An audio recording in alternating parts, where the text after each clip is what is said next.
The need for pediatric palliative care is huge because these chronic illnesses, many times which will eventually lead to be terminal, tremendously affect not just the patient, but the patient's family, siblings, close friends, their school life as a whole.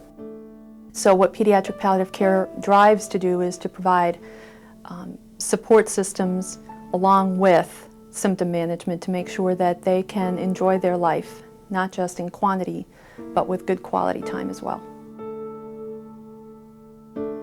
What Hope's Friends looks to do is to provide support networks for them. So whether it's from the medical piece where we're doing symptom management to the nursing piece where there's a support person, an assessment person on a 24-hour, 7-day-a-week, around-the-clock need. There's also the social workers, music therapists, and the integrative therapists and the child life therapists to address all of the other domains that provide improved quality of life and improve the quality of life for the patient and the family. Changes on if it changes. We did med play with her with a dolly and a syringe, and how we'll do it because it's a terror. I've talked to the nurse. Hope's Friends is a unique group, being that we are with Hospice of Northeastern Illinois and that we have the foundation behind us. It enables us differently than any other hospice in the Chicagoland area to help kids that don't have the resources to help them. By being a palliative care setting, we're able to help these kids meet them at where their needs are that day. They might be at a point where they need to have the nursing care being seen 3 times a week. They might need the chaplain and the social workers to help them get through some of the financial needs, some of the medical needs, the insurance needs. And so whatever way we can alleviate any of that, and again, make it individual to each family, but realizing that every one of the families is the same. They all deal with those highs and lows that come along with having a sick kid, because it's incredibly stressful. Parker is our only child. He is 7.5 years old. He was born full term, normal, and then about 2 years old or so, Parker started to regress. We've had a knee surgery, we've had a hip surgery, and Parker has made a steady decline with his loss of verbal, really pretty much his loss of communication, doesn't walk or facilitate himself on his own, and is pretty much reliant on John and I to get him around. Q-tips, and then those IV things, and you could take both of those because he has all the numbers and sizes. I can do that. It's a scary thing when you let someone come into your home and you need to ask for assistance. Jo is so used to doing everything herself. I have to keep telling her, I can do that for you. That's okay. I'll do that. I'll order that for you. I'll help you with that. I'll make that call for you. And then she kind of laughs and she goes, well, yeah, that's right. But there's no one in Parker's 7.5 years who's helped her. She's made every call to the insurance, every call to the doctors. And so it enables them to ask for help. Right, like this, Park. Okay? And I'll get a pillow and we'll put it between your legs. Hang on. Massage therapy with hospice can be just about anything.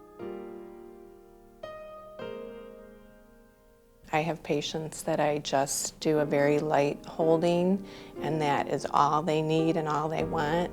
And then I have a patient that I'm working with now that I'm doing a little more intensive work on with some trigger point therapy, and that seems to help him quite a bit. So it all depends on the patient and what they need and what their wants are. With Parker, basically it's more of a comfort touch. I hold him in areas and just, kind of let his body respond to where I'm holding him. So it's almost as if each little part of him starts to relax slowly. And of course he loves the scalp massage. Parker, he is currently taking music therapy, and he loves music, and he loves his therapist, Elizabeth, and he just talks the whole time, and he sings the whole time, and he verbalizes on his own, and he gets massage therapy from Dana every week, and he loves that. And of course, everybody would love a massage, and he sits and talks to her at all times, And the social workers are wonderful. She's been here several times and called us several times. And Molly, the nurse, is wonderful from Hope Friends. And everybody that we've met is just wonderful so far. Are you ready to have some fun? Donna is just a very excitable young little girl. She enjoys the musical instruments more than anything and can really explore each sound and remembers the use of each instrument. And I think that a lot of her cognitive ability has been able to be assessed through the way that she interacts during the session. Music therapy is another treatment modality that hospice can add to its current support. It really just promotes the social health and well-being of a patient, and that's just as important as the physiological function of the patient that can really promote that extra quality of life. I hear music in the air. The success of Hope's Friends and the success of the care that we're able to provide our patients and their families is greatly dependent on the philanthropy and the donor dollars that this program has received. And I think the greatest impact is that allows patients and families to have health care delivered in a setting that they feel safe, which is home. We have helped kids this year that no one else would take. And this is going to be hard because I'll cry about this, because my dream was to help kids have a better life and a better death. We couldn't do it without the foundation helping us, without the gifts that everyone has so generously made, without the commitment that they made toward this program and this belief. That's such a gift. Thank you. Thank you. Thank you. Thank you. I hear music in the air.